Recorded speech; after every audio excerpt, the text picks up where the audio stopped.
नमस्कार दोस्तों, OCN network में आपका स्वागत है। मैं हूं ओमकार चौधरी।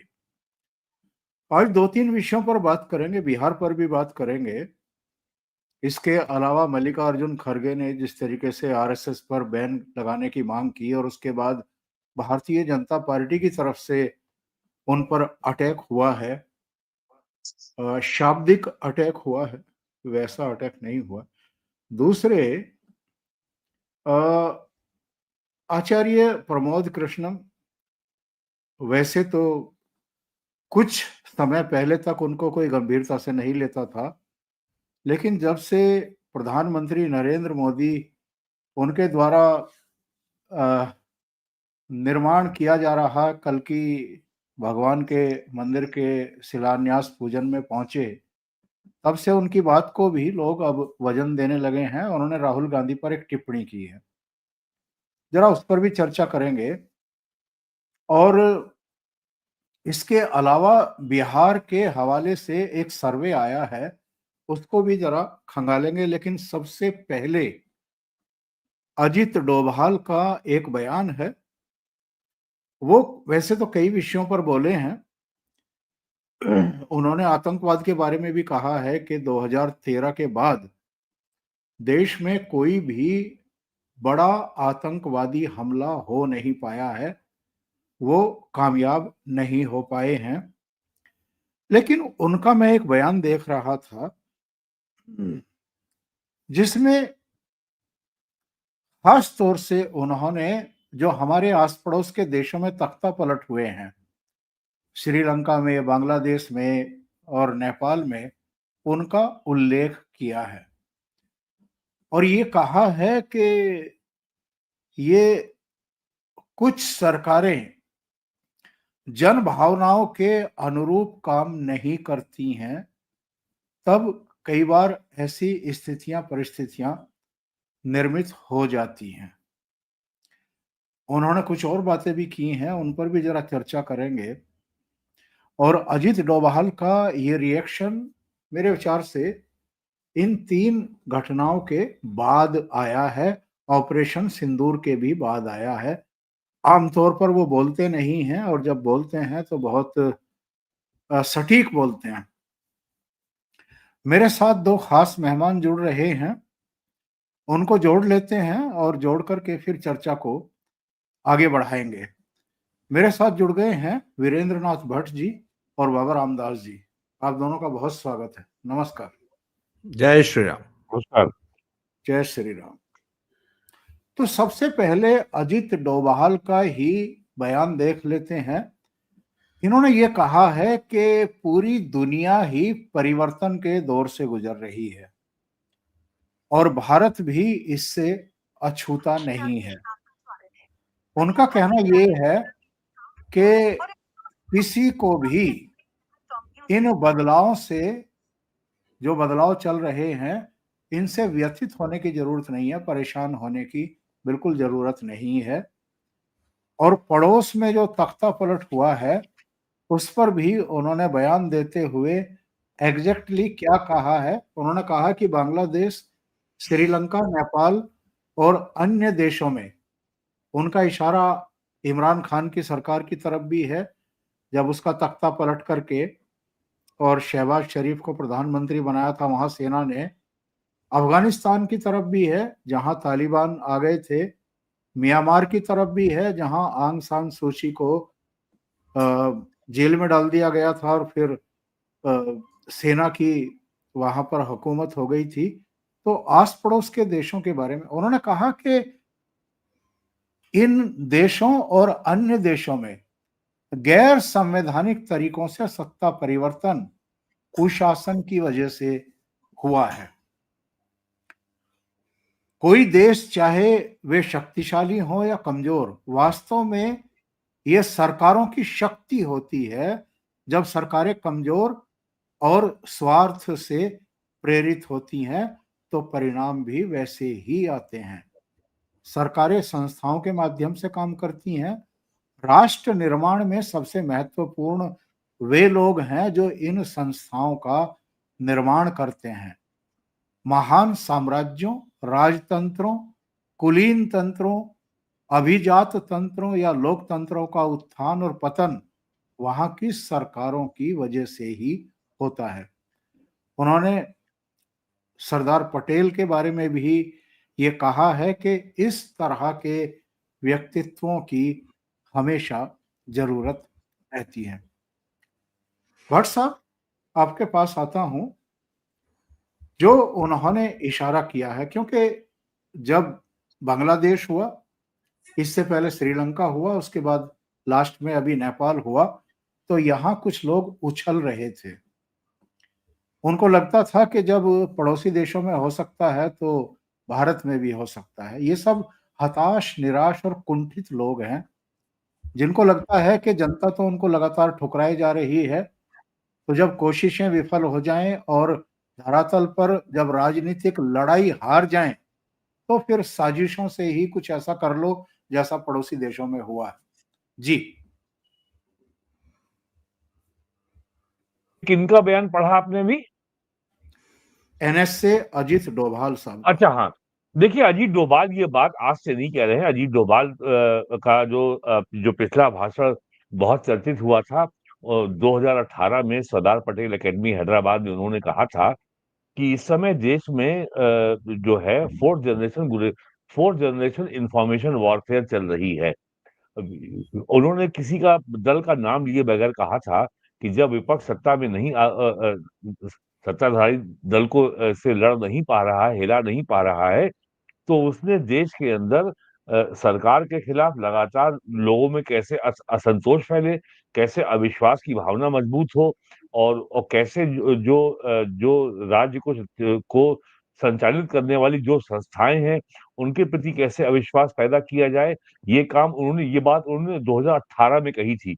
उस समय सीए कानून नहीं आया था, उस समय किसान कानून आपका कृषि कानून नहीं आया था। आपको याद है, कृषि कानून को लेकर के दिल्ली हरियाणा बॉर्डर पर 1 साल जिहाद किया गया, और नागरिकता वाले कानून को लेकर के शाहीन बाग में किया गया। और उसके बाद फरवरी 20 में दिल्ली में दंगे हुए, जिसमें शर्जील इमाम और उमर खालिद जैसे घनघोर आतंकवादी इस समय जेल में हैं।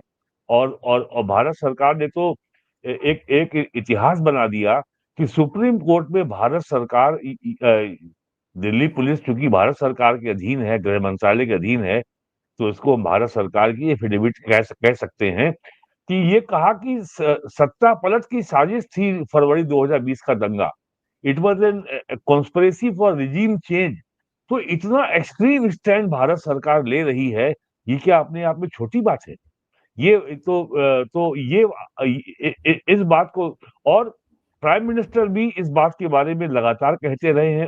आपको एक शब्द याद होगा, उन्होंने कहा था आंदोलन जीवी हैं। उन्होंने किसान कानून को लेकर के जब दिल्ली हरियाणा बॉर्डर पे धरना हो रहा था, उन्होंने आंदोलन जीवी कहा था। और उन्होंने एक शब्द और यूज किया था, अर्बन नक्सल, और ये भी कहा था खान मार्केट गैंग। तो ये जो तो प्राइम मिनिस्टर के पद की एक मर्यादा होती है, एक सीमा होती है। हर बात प्राइम मिनिस्टर खुल के सोशल मीडिया की भाषा में नहीं बोल सकते। तो प्राइम मिनिस्टर और अजीत डोभाल और गृह मंत्री अमित शाह लगातार इसकी ओर आगाह कर रहे हैं। और अब जाकर के 2025 के स्वतंत्रता दिवस के दिन 15 अगस्त को प्राइम मिनिस्टर ने कहा कि भारत सरकार डेमोग्राफिक मिशन पे काम करने जा रही है। अब ये भी एक बहुत बड़ी योजना की ओर उल्लेख है। और 15 अगस्त के पहले 23 जून को इसी वर्ष चुनाव आयोग बिहार में स्पेशल इंटेंसिव रिवीजन की इलेक्टोरल रोल्स की मतदाता सूची के पुनरीक्षण की घोषणा कर चुका था। और उसके बाद जो है मामला सुप्रीम कोर्ट में गया, 12-13 उसमें हियरिंग हुई, और सुप्रीम कोर्ट ने चुनाव आयोग को एक तरीके से कॉन्स्टिट्यूशनली उसके फैसले को अपहेल्ड किया, उसको सही ठहराया। अभी रिट डिस्पोज नहीं हुई है, लेकिन अब उसको लेकर के जिस तरीके से बंगाल में तैयारी हो रही है विरोध करने की, आग लगाने की, जिस तरह की तैयारी केरल में, तमिलनाडु में हो रही है, इस सारे संदर्भों में देखें, जो व्यापक घटनाक्रम है उसमें देखें, तो अजीत डोभाल ने बहुत एक परिमार्जित भाषा में, एक भारत सरकार एक उच्च अधिकारी होने की भाषा में भारत में पहले भी जो एनएसए रहे हैं उसमें कुछ का तो कैबिनेट रैंक रहा है, कैबिनेट मंत्री का रैंक रहा है। अजीत डोभाल का रैंक वो नहीं है, लेकिन पद तो वही है, राष्ट्रीय सुरक्षा सलाहकार। तो अजीत डोभाल स्वयं चूंकि डायरेक्टर इंटेलिजेंस ब्यूरो रह चुके हैं, तो इंटरनल सिक्योरिटी के बारे में उनसे बेहतर कौन जानता है। तो ये बात जो है, जो उन्होंने कही है, इसको इसको बहुत गंभीरता से लेने की जरूरत है, और इसका इसका बहुत गंभीर मतलब है। और इसका अर्थ लोगों को तभी समझ में आएगा जब वो प्राइम मिनिस्टर नरेंद्र मोदी के पिछले साढ़े 11 साल में विपक्ष ने, विशेषकर राहुल गांधी ने जो जो षड्यंत्र किए हैं अमेरिका में बैठ करके, और जो उनके ताऊ जी बैठे हुए हैं, गंगाराम बढ़ई अमेरिका में जो बैठे हुए हैं, जॉर्ज सोरोस से जो उनके रिश्ते हैं, और जो जॉर्ज सोरोस का ओपन सोसाइटी फाउंडेशन इंडिया में चलता है, और उसके उसके कर्ता धर्ता हर्ष बंदेर हैं, और किस तरीके से जॉर्ज सोरोस से जुड़े हुए लोग राहुल गांधी की भारत जोड़ो यात्रा में शामिल थे पिछले वर्ष 2023 में, आपको याद ही होगा पूरी कहानी। तो ये सब जो है केवल बीजेपी की ने 3 बार केंद्र में सरकार बना ली। बीजेपी जो है देश के जो है 12 से अधिक राज्यों में स्वयं सत्ता में है, बाकी जगह गठबंधन में है। तो इसके बावजूद जो इंटरनल सिक्योरिटी को जो खतरा है, इंटरनल सिक्योरिटी को लेकर के जो जो चुनौतियां हैं वो कम नहीं हुई हैं। और ये भी याद रखना चाहिए कि भारत के chief of defence staff general Bipin Rawat ने कहा था कि भारत को 2.5 मोर्चों पे लड़ना होगा, एक चाइना, एक पाकिस्तान, और एक घर के अंदर बैठा हुआ पाकिस्तान, आधा आधा मोर्चा। ऑपरेशन सिंदूर के बाद वो आधा मोर्चा अब पूरा हो गया है। ऑपरेशन से अब वो 3 फ्रंट हो गए हैं। और जिस तरीके से अफगानिस्तान के तालिबान पाकिस्तान की आर्मी की ठुकाई कर रहे हैं, उससे जो भारत के अंदर बैठा पाकिस्तान है, वो बहुत सख्ते में है, बहुत लाचार, बेहाल, हैरान, परेशान है, ये क्या हो रहा है। दोनों लोग अल्लाह अकबर करते हैं और दोनों दूसरे का गला काट रहे हैं, तो क्या होगा। तो ये चीजें बहुत गंभीर हैं, और ऐसा नहीं है कि षड्यंत्र का सिलसिला रुक गया है, राहुल गांधी भारत में है तो हमको लग रहा कुछ नहीं हो रहा है। हो सकता है कि वो भी फिर निकल जाएं साउथ अमेरिका के देश में, या या अमेरिका, या ब्रिटेन, या थाईलैंड, या मलेशिया, वो कहीं भी जा सकते हैं, स्पेन भी जाते हैं वो। तो जी ये जी। ये इंटरनल सिक्योरिटी को लेकर के जो खतरा है वो लगातार बना हुआ है। और खतरा क्या कहे, बल्कि ये एक षड्यंत्र है। षड्यंत्रों का जो सिलसिला पिछले 11.5 साल से चल रहा है, वो थमा नहीं है, वो जी जी। लगातार जारी रहेगा। और अभी अगले साल चुनाव बंगाल में है, अगले साल ही चुनाव तमिलनाडु में है। तो यहाँ पे ये जो आपके जो एंटी बीजेपी पार्टियां, और उसमें एक तो बहुत बड़ा घटक है इंडिया अलायंस का, डीएमके तमिलनाडु का। तो और बिहार में जो है, अगर एनडीए की सरकार बन जाती है, तो आप देखिएगा कि ये षड्यंत्रकारी गतिविधियों में कैसे देश को अस्थिर किया जाए। और ये 2018 में ये अजीत डोभाल ने कहा था कि ये जो फोर्थ जनरेशन इंफॉर्मेशन वॉरफेयर हो रही है, इसका एक ही उद्देश्य है, कैसे राज्य में अस्थिरता कायम की जाए, कैसे सरकार को अस्थिर किया जाए, समाज में तनाव पैदा किया जाए, जाति हिंसा हो, सांप्रदायिक हिंसा हो, और किसी ना किसी मुद्दे पर जो है देश में हिंसा भड़काई जाए। आपने देखा है किस तरीके से महाराष्ट्र में, बंगाल में, कर्नाटक में, तमिलनाडु में भाषा को लेकर विवाद खड़ा किया गया। कर्नाटक में कांग्रेस के एमपी ने यहां तक कह दिया कि हम इतना पैसा देते हैं केंद्र सरकार को, हमें इतना मिलता है, हमें अलग अलग देश क्यों ना बना दिया जाए। तो 2018 से में जो जो डोभाल ने कहा था, आज 7 साल के बाद उन्होंने उसको केवल उसको दोहराया है, शब्दावली बदल गई है। जो चुनौती उस समय थी वही आज भी है, और ये ऐसी ही बनी रहने वाली। जी। एक बार जरा बाबा जी के पास चलते हैं। बाबा जी, जो कुछ श्रीलंका में हुआ या बांग्लादेश में या नेपाल में या म्यांमार में, ऐसा भारत में होने का इंतजार करने वालों के अरमान कभी पूरे हो पाएंगे क्या? और अगर ऐसा नेवर। यहाँ नहीं होगा, तो कौन से ऐसे कारक हैं जिनकी वजह से भारत एकदम अलग है, भारतीय एकदम अलग तरीके से सोचते हैं, इस तरह के षड्यंत्रों को कभी कामयाब नहीं होने देंगे, और यहाँ एक मजबूत सरकार और तंत्र काम कर रहा है। सर देखिए, मेरा ये मानना है कि ये 2-3 प्रयास इनके विफल हो चुके हैं। सबसे पहला जो इनका प्रयास था, वो जो जाट आरक्षण आंदोलन था हरियाणा में, वो था। उसके बाद किसान आंदोलन के रूप में इन्होंने दिल्ली घेरने की कोशिश की। तीसरा सर ये जो उससे पहले शाहीन बाग और ये सब जो इनका था। चौथा इनका एक और प्रयास विफल हुआ जब ये आई लव मोहम्मद वाली मुहिम इनकी फेल कर दी सरकार ने। परंतु सर राहुल गांधी इतनी जल्दी बाज आएगा नहीं।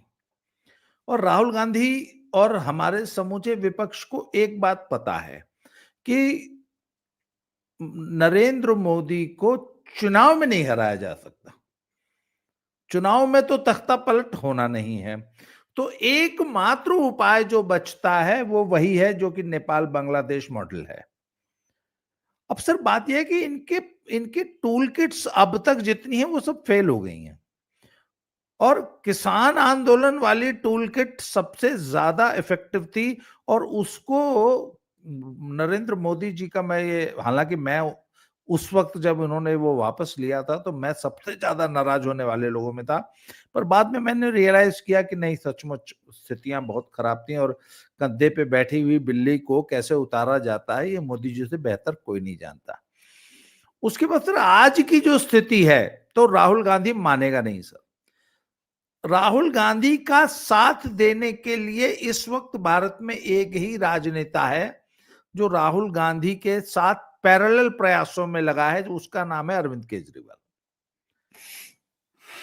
वो भी बराबर अपने, उसके भी हैंडलर सब विदेश में बैठे हैं राहुल जी की तरह। हाँ, वो विदेश जाता नहीं है राहुल, तो हर 2 महीने 3 महीने पे जाके 15-15 20-20 दिन जो है। अच्छा, अब ये नई टूल किट का इंतजार कर रहे हैं। अब देखना यह है कि अब ये कौन सी टूल किट लेके आते हैं। और मेरा ये मानना है कि टूल किट बची है और वो है कि किसी भी तरीके से दलितों को भड़का के आरक्षण का, संविधान का, इसका उसका कोई भी एक मुद्दा, सुप्रीम कोर्ट की कोई रूलिंग, सुप्रीम कोई फर्जी खड़ा करके सुप्रीम कोर्ट से ही कोई रूलिंग उस टाइप की ले लेना, उसका कोई टिप्पणी ले लेना उस पे। अच्छा, एक चीज और है, बिहार का इससे कोई दो राय नहीं, कहीं से कोई शंका नहीं है। राहुल गांधी को ये पता है कि बिहार वो बहुत बुरी तरह हारने जा रहे हैं, तो उसके लिए उन्हें पहले ही बहाना तैयार कर रखा है कि वोट चोरी होगी। और जानबूझ के कांग्रेस पार्टी ने जो उनको अचानक पूरे अभियान से, चुनाव अभियान से जो विड्रॉ कर लिया, क्योंकि उन्होंने ये जज कर लिया था कि हम बहुत बुरी तरह हार जाएंगे और इस बार एक और चुनाव अगर एग्रेसिवली राहुल गांधी प्रचार के बाद भी हार जाएंगे तो उनके एक और चुनाव हार लग जाएगी। जब नरेंद्र मोदी ने एक और चुनाव चुरा लिया है, वोट चुरा लिया। सर एक नई डेवलपमेंट पंजाब में हुई है। पंजाब के एक भ्रष्ट पुलिस अफसर को सीबीआई ने पकड़ लिया। आमतौर पर क्या होता है कि सर राज्य, अच्छा मोदी, हाँ उस डीआईजी को, सर वो डीआईजी का जो मिडिल मैन था वो कीटाणु शारदा, कृषाणु नाम है, मैं उसको कीटाणु बोलता हूं, कीटाणु शारदा जो है, ऐसा सुनने में आ रहा है कि उसने पूरा राज खोल दिया है कि कहां से पैसा आ रहा था, कहां जा रहा था, कैसे वो पैसा मैनेज हो रहा था। और उसमें सर बहुत मोटा पैसा जो ड्रग्स लॉबी है उसका है। और उसमें पंजाब के बड़े बड़े नेता और बड़े बड़े अफसर नप सकते। सर वो केस हैंडल कर रही है सीबीआई और साथ में शामिल हो गई है ईडी, और बहुत जल्दी उसमें एनआईए भी आ सकती है। इसको लेके अरविंद केजरीवाल थोड़ा सा घबराया हुआ है क्योंकि उसकी जो एकमात्र सरकार पंजाब में है भगवंत मान की, उसके ऊपर जो है खतरा हो सकता है। और ये जो अब जो रिजीम चेंज का जो दोबारा, अच्छा ये बाज तो नहीं आएंगे, ये देखिए कोशिश ये जरूर करेंगे, होना होगा कि नहीं होगा ये बात की बात है, पर राहुल गांधी एंड अरविंद केजरीवाल ये दो नेता कोशिश जरूर करेंगे।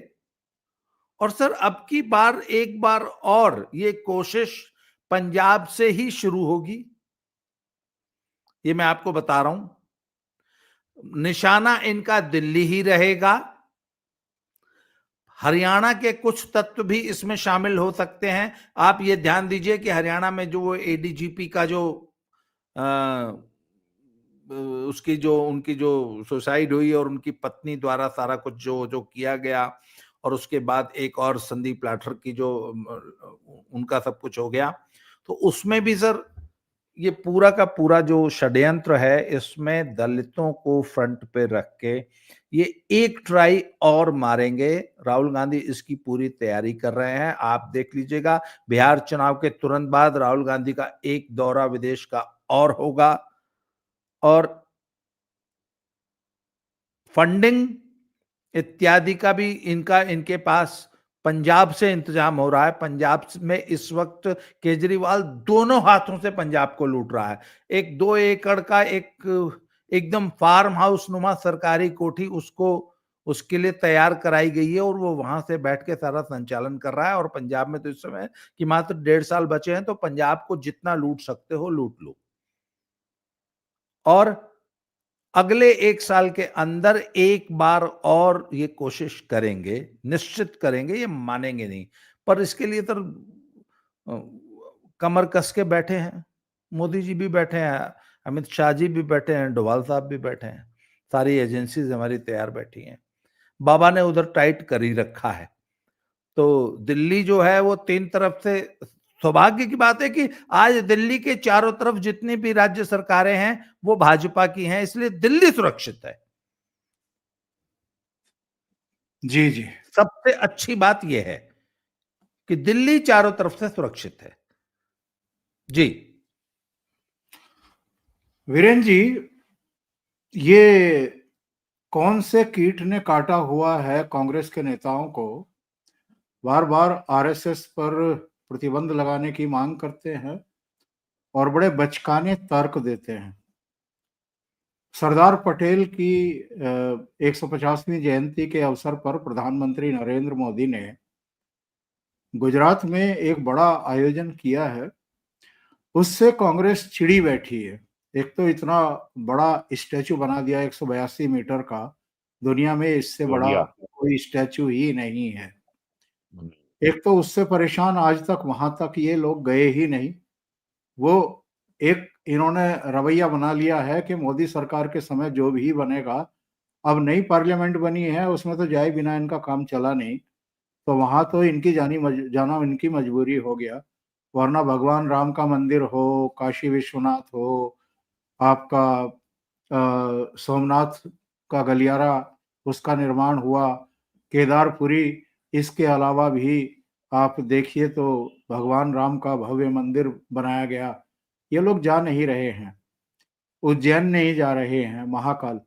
तो हर जगह इनका यही रवैया है, और ये याद दिलाते हुए कि साहब क्या कहा था सरदार पटेल ने आरएसएस के बारे में, और ये इस बात को छिपा जाते हैं कि सरदार पटेल ने ही बाद में आरएसएस से पाबंदी भी हटाई थी, ये कहते हुए कि नहीं, गांधी जी के वध में उनकी कोई भूमिका नहीं है। लेकिन मल्लिकार्जुन खड़गे ने फिर कहा कि साहब देश में जो सिक्योरिटी का इशू है, कानून व्यवस्था है, इसको बनाए रखने के लिए आरएसएस पर पाबंदी लगाई जानी चाहिए। अभी आरएसएस के पथ संचलन पर रोक लगाने को लेकर के जो कर्नाटक हाई कोर्ट है उसकी फटकार लगी है सिद्धारमैया सरकार को, वो सारी पाबंदियां इनको हटानी पड़ी, लेकिन यहाँ ये बाज नहीं आते हैं। जी देखिए, इस मामले को पूरे संदर्भ में समझना होगा। 1920 में महात्मा गांधी ने जब तुर्की के खलीफा को बचाने के लिए खलीफत आंदोलन शुरू किया था। तुर्की के मुसलमान खलीफा के खिलाफ थे, उसको हटाने के पक्ष में थे। प्रथम विश्व युद्ध में तुर्की का खलीफा हार गया था। अरब देश भी तुर्की के खलीफा के खिलाफ थे। अरब देशों में बाकायदा अरब नेशनलिज्म का आंदोलन चला और एक जो है था British official Lawrence of Arabia, मशहूर है, नेट में सर्च करके मिल जाएगा। तो महात्मा गांधी को ये पता नहीं कहाँ से ये महान विचार आया कि साहब तुर्की के खलीफा को बचाने का हम अगर आंदोलन चलाएंगे तो भारत के सारे मुसलमान जो है एक हो जाएंगे और अंग्रेजों के खिलाफ आंदोलन शुरू हो जाएगा। ये एक चूरन बेचा गया था। उस समय कांग्रेस के अंदर भी इस बात को लेके बहुत विरोध था गांधी का कि साहब आप मुसलमानों के आगे बहुत ज्यादा झुक रहे हैं। 1925 में आरएसएस का गठन हुआ। हालांकि संघ के लोग ये बात नहीं मानते हैं कि संघ का गठन कोई गांधी के रिएक्शन में हुआ था। उनका कहना हमारा अपना अलग एजेंडा था। तो ये 100 साल से लड़ाई चली आ रही है। उसके बाद आजादी के बाद नेहरू ने तरह तरह से कोशिश की कि कैसे संघ के नकेल डाली जाए और इनको जो है जो भी सामाजिक सांस्कृतिक शक्ति से इनको जो है इसे वो इनसे छीना जाए। नाथूराम गोडसे की इस गलती ने नेहरू को एक हथियार दे दिया संघ को बदनाम करने का, संघ को कलंकित करने का। और जबकि नाथूराम गोडसे का कोई लेना देना आरएसएस से नहीं था। कपूर कमीशन की रिपोर्ट महात्मा गांधी के की हत्या के बाद बनी थी, वो रिपोर्ट अवेलेबल है। डॉक्टर अंबेडकर ने क्या लिखा था सावरकर के बारे में ये भी सब उपलब्ध है। लेकिन कांग्रेस ने हमेशा यही नारा लगाया है, गांधी हम शर्मिंदा हैं, तेरे कातिल जिंदा हैं। सावरकर भी कभी आरएसएस के मेंबर नहीं थे। तो ये तब से चला आ रहा है। 1975 में जब इमरजेंसी लगी और उस समय महाराष्ट्र के मुख्यमंत्री थे शंकर राव बलवंत राव चौहान। जब उन तक ये खबर पहुंची कि साहब केंद्र सरकार ने आरएसएस पे बैन लगा दिया है, तो उनका छूटते ही रिएक्शन था कि आप कैसे पानी और हवा पे पाबंदी लगा सकते हैं, how can you ban the air and water. तो उस समय बैन किया गया। उसके बाद 6 दिसंबर 1992 को जब अयोध्या में बाबरी मस्जिद का ध्वंस हुआ, तो उसी दिन शाम को 6 बजे कल्याण सिंह सरकार ने इस्तीफा दे दिया। लेकिन राव साहब ने रात में 11 बजे गवर्नमेंट को बर्खास्त किया। 4 दिन बाद बीजेपी की सरकारें थी राजस्थान में, मध्य प्रदेश में, हिमाचल में। तीनों सरकारों को डिसमिस कर दिया गया, संघ पे बैन लगा दिया गया। ये तब भी हुआ। तो और आज भी तो जब संघ के खिलाफ बिना किसी तर्क, तथ्य और आधार के खिलाफ पर कोई कार्रवाई हुई है, और कांग्रेस को लगता है कि संघ को लगातार गालियां दे करके वो अपना मुस्लिम वोट बैंक मजबूत कर सकती है। यही काम आज भी हो रहा है। बिहार का चुनाव है, तो अब जो ये जिस तरीके से संघ के खिलाफ जो बयानबाजी हो रही है, जिस तरीके से कर्नाटक की कांग्रेस सरकार लगातार अलोकप्रिय हो रही है, और जिस तरीके से बैंगलोर के लोग कर्नाटक के मुख्यमंत्री और डीके शिव कुमार उप डिप्टी चीफ मिनिस्टर को बैंगलोर की सड़कों का जो बुरा हाल है, इतने गड्ढे हैं और वाटर लॉगिंग है, जल भराव हो रहा है, कूड़ा नहीं उठ रहा है। बैंगलोर शहर जो है अपने उसको इंडिया की सिलिकॉन वैली कहा जाता है। आईटी इंडस्ट्री के लिए बैंगलोर बहुत महत्वपूर्ण शहर है। और जिस तरीके से $15 बिलियन का गूगल का जो इन्वेस्टमेंट प्रोजेक्ट था, जो आंध्र प्रदेश चला गया, उससे कांग्रेस सरकार की बहुत किरकिरी हुई है। उसको कोई जवाब नहीं सूझ रहा है कि इसका कैसे काउंटर किया जाए। तो केवल ध्यान मोड़ने के लिए अपना जो है और अपना राजनीतिक अस्तित्व बनाए रखने के लिए नैरेटिव पे कैसे कंट्रोल बना रहे, इसलिए ये संघ के खिलाफ बेवजह दुष्प्रचार किया जा रहा है। हाई कोर्ट से कर्नाटक की कांग्रेस सरकार को झटका लगा है कि how can you ban the RSS. ये पावर कब से मिल गई राज्य सरकार को कि वो आरएसएस को बैन कर सकती है। तो और कांग्रेस तो आज की तारीख में आजादी के पहले की कम्युनिस्ट पार्टी हो गई है। आजादी के पहले कम्युनिस्ट पार्टी में और जिन्ना की मुस्लिम लीग में कोई अंतर नहीं था, वही आज सामने फिर आ गया है। और ये बात लोगों को याद नहीं होगी। 1947 में आजादी के बाद जो आज का तेलंगाना है, यहाँ पर इतनी ज्यादा जो है राष्ट्र विरोधी हरकतों में सीपीआई इन्वॉल्व थी। वो भारत सरकार के खिलाफ बगावत का ऐलान का बिगुल बजा रही थी। सरदार पटेल ने कम्युनिस्ट पार्टी ऑफ इंडिया को भी तेलंगाना में बैन किया था, प्रतिबंध लगाया था। ये बात कहीं नहीं सामने आती है, इसको छुपा लिया जाता है। तो ये जो जो इन्होंने अभियान चलाया है आरएसएस के खिलाफ, ये तात्कालिक राजनीतिक लाभ के लिए है। और एक बात ये कही जाती है कि भारत में जो विपक्ष है वो आंदोलन करता है, और जो सरकार है वो लोगों को आंदोलित करती है। नरेंद्र मोदी ने आंदोलित किया सरकार देश को जब आर्टिकल 370 हटाया, जब ट्रिपल तलाक को बैन किया, जब नागरिकता का कानून लाए, जब अयोध्या में मंदिर की प्राण प्रतिष्ठा हुई, जब ऑपरेशन सिंदूर को सफलतापूर्वक चला और पाकिस्तान को जो है धूल चटाई, आज पाकिस्तान जो है अपने बनाए जाल में फंस गया है। पाकिस्तान का जो नेतृत्व है वो कितना बड़ा मूर्ख है, उनको राजधर्म की, उनको स्टेट क्राफ्ट की तमीज नहीं है। अहमद शाह अब्दाली, गौरी गजनी के नाम पे उन्होंने मिसाइलों के नाम रखे थे, आज वो रो रहे हैं। वही अफगानिस्तान के गौरी गजनी अब्दाली आज पाकिस्तान की सेनाओं के अफसरों के गले काट रहे हैं। आज पाकिस्तान के जनरल और उनके डिफेंस मिनिस्टर कतर और तुर्की भटक रहे हैं और तालिबान के लोगों से शांति वार्ता के लिए।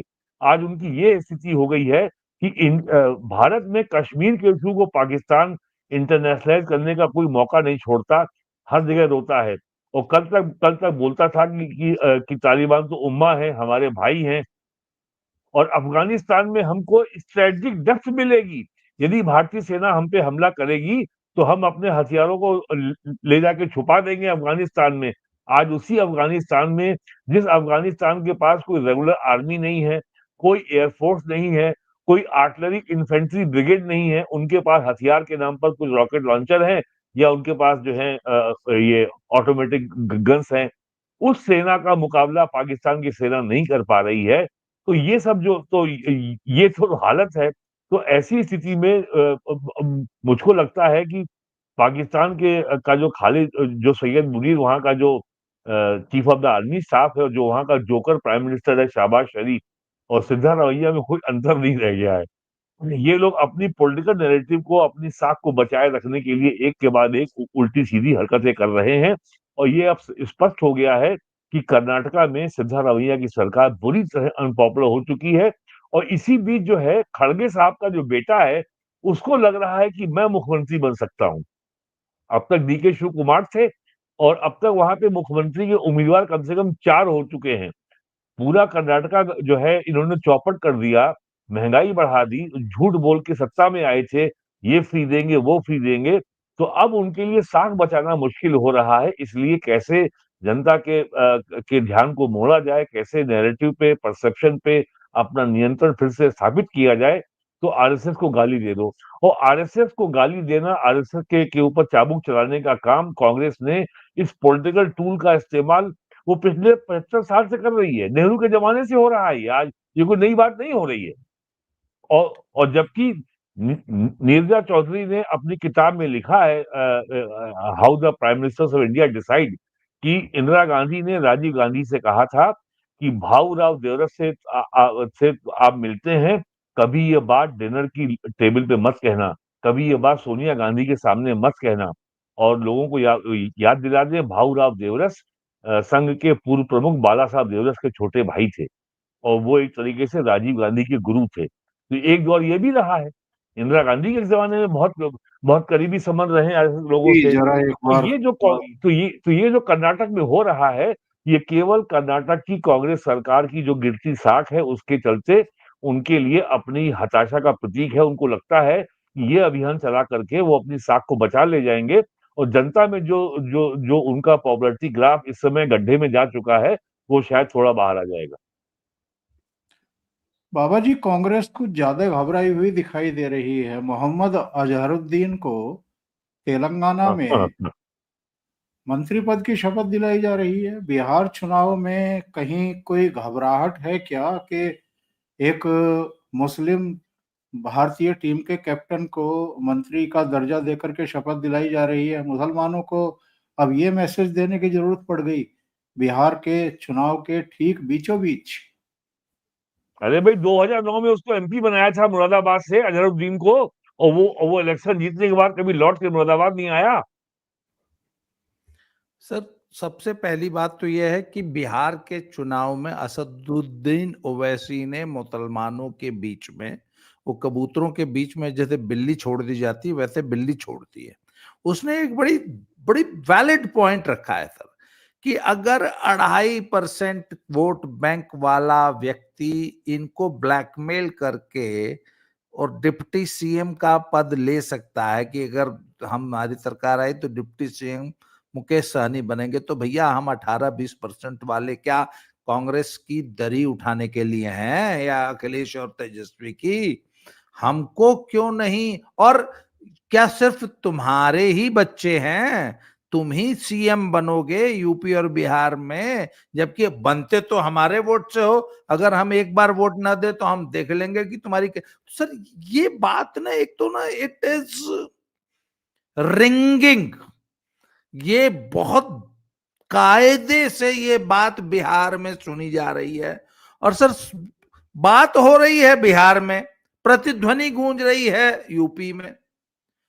कांग्रेस इस बात को समझ रही है कि मुसलमानों को बेवकूफ बना के बहुत दिन वोट नहीं लिया जा सकता, इसलिए वो अजहरुद्दीन को जो तेलंगाना में वो जो है, ये एक शगुफा है। दूसरी बात सर, जहां तक आरएसएस की, नड्डा साहब ने लोकसभा में कह दिया कि हमको जरूरत नहीं है। कांग्रेस ने कहा फिर एक काम करो, लड़ लो, ये भी करके देख लो। नड्डा साहब को और पूरी बीजेपी को आटे दाल का भाव पता लग गया। फिर इन्होंने कोर्स करेक्शन किया और हरियाणा जो कि एकदम हारा हुआ चुनाव था, खुद बीजेपी कहती थी 15 सीट नहीं आएगी। सर 65,000 1-to-1 मीटिंग्स संघ के कार्यकर्ताओं ने हरियाणा में की, 2 लाख मीटिंग्स महाराष्ट्र में की। महाराष्ट्र भी तो कितनी दिल्ली बुरी में किया, लोकसभा में, दिल्ली में किया उन्होंने। हाँ यही दिल्ली में किया और यही इस वक्त बिहार में चल रहा है। जी जी 3 महीने से चल रहा है। तो सर कांग्रेस को एक बात समझ में आ गई कि भैया एक ऐसी डेडिकेटेड वर्कफोर्स है जिसका नाम संघ है। अच्छा, इनका काम सड़क ऊपर, धरातल के ऊपर दिखाई नहीं देता, ये चूहों की तरह जमीन के नीचे काम करते हैं। सर कांग्रेस इस बात को समझ चुकी है कि जब तक ये संगठन है, हमारी सत्ता में वापसी के बीच में जो सबसे बड़ी दीवार है वो आरएसएस है। मैं आपको एक छोटा सा एग्जांपल देता हूं सर। हरियाणा के चुनाव के दौरान भाजपा के एक नेता की सभा कराई गई हरियाणा के एक गांव में। 100 आदमी भी नहीं जुटे, 100। वहीं हुड्डा साहब के एक और मंत्री जी या कौन थे वो आए और दीपेंद्र हुड्डा आए, गांव में 5,000 की भीड़ थी। तो लोगों ने कहा यार ये इसी से स्पष्ट हो रहा है कि कौन चुनाव जीत रहा है। तो गांव के लोगों ने कहा कि भैया वी आर वेरी सॉरी, हम भाजपा की सभा में नहीं आ सकते, हमारी मजबूरी है कि हमको हुड्डा की सभा में ही जाना है, पर चिंता मत करना, वोट तुम्हारा ही है।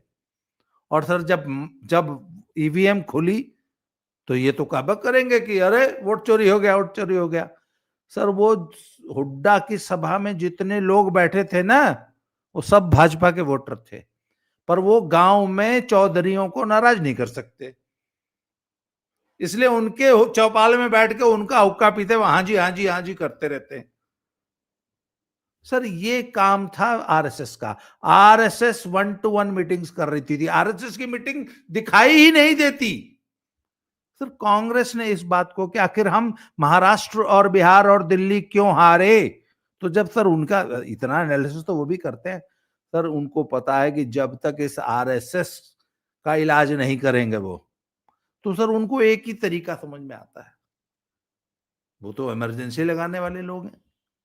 उनको तो लगता है कि लठ से और डंडे से ही हर चीज को कंट्रोल किया जा सकता है। अरे भैया उसका इलाज है कि तुम भी वैसा ही एक संगठन खड़ा करो, तुम भी वैसे ही डेडिकेटेड वर्कर्स का, डेडिकेटेड स्वयं सेवकों का, कार्यकर्ताओं का संगठन बनाओ। सर 100 साल से ज्यादा पुराना संगठन हो गया। 100 साल की मेहनत है, और वो मलाई खाने वाले लोग नहीं है। सब कुछ त्याग के, अपना घर बार त्याग के, अपना पूरा जीवन उन्होंने संघ के लिए समर्पित किया है, राष्ट्र के लिए समर्पित किया है। अच्छा, बैन लगा के देख लें सर, अरे जो तो 4 बार लगा चुके जमीन के हैं। ऊपर कार्य नहीं करता उस पे लगा लो बैन तुम। इसका मतलब है कि आज तक मूल रूट कॉज को कांग्रेस नहीं समझी है कि वो सत्ता से बाहर क्यों है। वो ऐसे ही सुपरफिशियल तरीके अपना के सत्ता में वापसी चाहती है, जैसे आरएसएस को बैन कर लेते हैं। जी जी। जी। चलते चलते जरा एक सर्वे पर बात कर लें बिहार को लेकर के। टाइम्स नाउ और जेवीसी का एक ओपिनियन पोल आया है। एनडीए को 120 से 140, महागठबंधन को 93 से 112, और बीजेपी को 70 से 81, जेडीयू को 42 से 48, एलजेपी को 5 से 7, हमको 2, आरएलएम को 2। ये सर्वे क्या है? ये तो लगता है कि पिछली बार का जो रिजल्ट था वही इन्होंने चेप दिया है इसमें। इसके अलावा ये कह रहे हैं कि महागठबंधन की बात करें तो आरजेडी को 69 से 78, कांग्रेस को 9 से 17, ये भी सेम ही है। सीपीआई एमएल को 12 से 14, सीपीआई को 1, सीपीआई एम को 1 या 2, और स्वराज को यानी प्रशांत किशोर को 1 सीट मिलने की उम्मीद है। कोई टिप्पणी करने लायक सर्वे है क्या ये, वीरेंद्र जी? सर देखिए, आज जो है बिहार में जबरदस्त वर्षा हुई है, और तेजस्वी आज अपने ड्राइंग रूम में बैठ करके मोबाइल फोन से जहां जहां उनको जाना था वो बोलते रहे, भाई पानी बहुत बरस रहा है, वोट हमको देना। लेकिन जो व्यक्ति बहुत अशक्त है, जिसका स्वास्थ्य ठीक नहीं है, जो जो जो 75 साल का हो गया है, वो आदमी पटना से 150 किलोमीटर दरभंगा पहुंच गया कैंपेन करते हुए। रास्ते में वो 20 जगह रुके, नीतीश कुमार जी लोगों से मिले, छोटी छोटी नीतीश सभाएं की। कुमार के बारे में जानकारी दे दूं, नीतीश कुमार ने कल भी 300 किलोमीटर की यात्रा बाई रोड की है। हाँ, आज हाँ, भी 300 किलोमीटर की यात्रा बाई रोड की है। हाँ। और और आज जो दोनों है, दोनों दिन तेजस्वी पटना से नहीं निकले, और जी, वहीं बैठ करके जनसभाओं को अपने मोबाइल से संबोधित हाँ, किया है। और ये आज जीतेंगे, ये जीतेंगे कई चुनाव। नेताओं के कई नेताओं के हेलीकॉप्टर खराब हो गए, और ज्यादातर हेलीकॉप्टर खराब मौसम के कारण टेक ऑफ करने की स्थिति में नहीं थे। तो ये तो एक ऐसे व्यक्ति का कारनामा जो 75 ईयर्स का है, अशक्त है, बीमार है। और एक है युवा अनपढ़ मुख्यमंत्री, जो कि अपने बाल्यकाल में ही अरबपति हो गए थे, जो जो अपने ड्राइंग रूम में बैठ के टीवी देखते रहे, और मोबाइल फोन से चुनाव क्षेत्रों का वो हालचाल लेते रहे। और अब तो मैं देख रहा हूँ कि सारे मीडिया का भी जो है इस बिहार चुनाव में अब रुचि समाप्त हो गई है। और जो कुछ भी रुचि बची हुई है वो इसलिए बची हुई है कि वहाँ प्राइम मिनिस्टर मोदी जा रहे हैं, वहाँ मुख्यमंत्री योगी जी जा रहे हैं, और अभी वहाँ पे पहले फेज का पोलिंग होना बाकी है, 6 नवंबर को। तो पहले फेज की पोलिंग तक जो है बिहार के चुनाव में थोड़ा बहुत लोगों को इंटरेस्ट बचा हुआ है। उसके बाद वो भी समाप्त हो जाएगा, आप देखिएगा उनको। और आज बड़ा बढ़ा चढ़ा के पेश किया गया कि सब अखिलेश यादव बिहार में इलेक्शन कैंपेन करने गए थे, उनको वहां कौन जानता है। यो, योगी जी के को सुनने तो वहां लाखों लोग चले आते हैं। और हर और बिहार के एक एक सीट से सीमांचल को छोड़ दें तो हर जगह योगी जी की ही डिमांड आ रही है। और आज केवल मौसम के कारण ही योगी जी पटना आज बिहार नहीं गए, वरना उनको आज भी जाना था। तो और वो दिन भर गोरखपुर में रहे आज। तो ये सब जो है, जो धरातल पे जो जो आपको दिख रहा है, उसको आप जो है उपेक्षा करके उसकी उसकी ओर से आप मुंह मोड़ करके ये काल्पनिक सर्वे आप जो है ले आए। इसके इसके ऊपर कोई टिप्पणी करने का आधार मुझे तो नजर नहीं आता। बाबा जी, जी सर।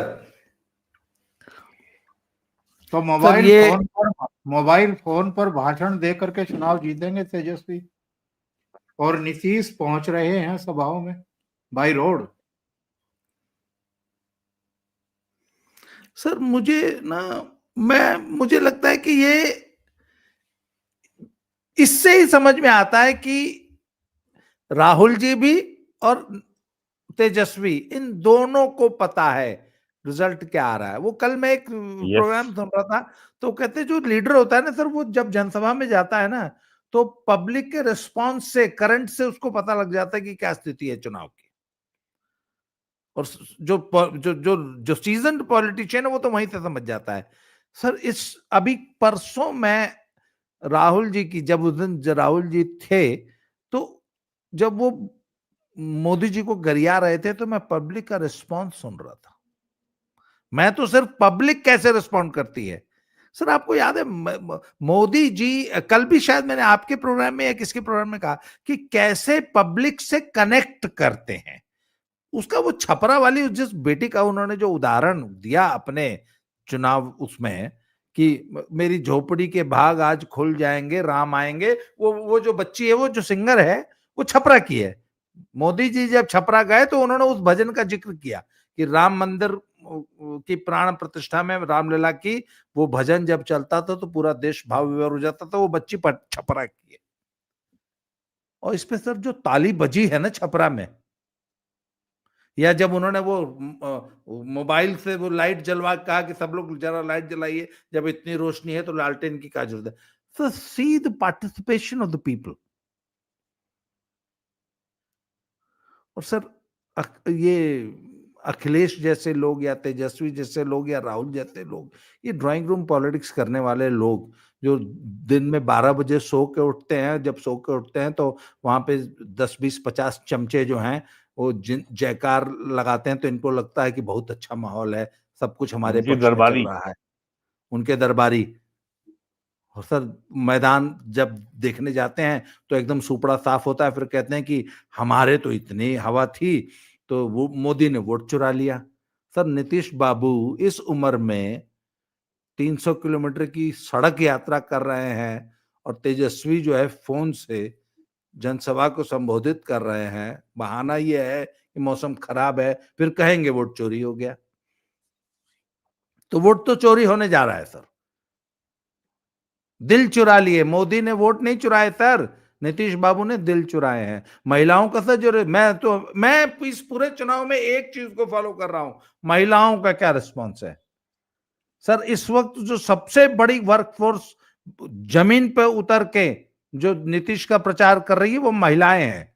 मेरे एक मित्र हैं जो कि उनकी पत्नी और उनकी बेटी वो सीएम है, जीविका दीदी। कहते सुबह घर से निकलती हैं सब औरतें, 400 से 500 औरतें हैं उनके गांव में जीविका एक से जुड़ी फोटो हुई, और एक घर घर फोटो जाके कसम खिलाती हैं कि हाँ, वोट देना है और सबसे पहले देना है। एक फोटो मैं नीतीश बाबू का दर्शकों को जरा दिखा देता हूं, मैंने डाउनलोड किया था ये।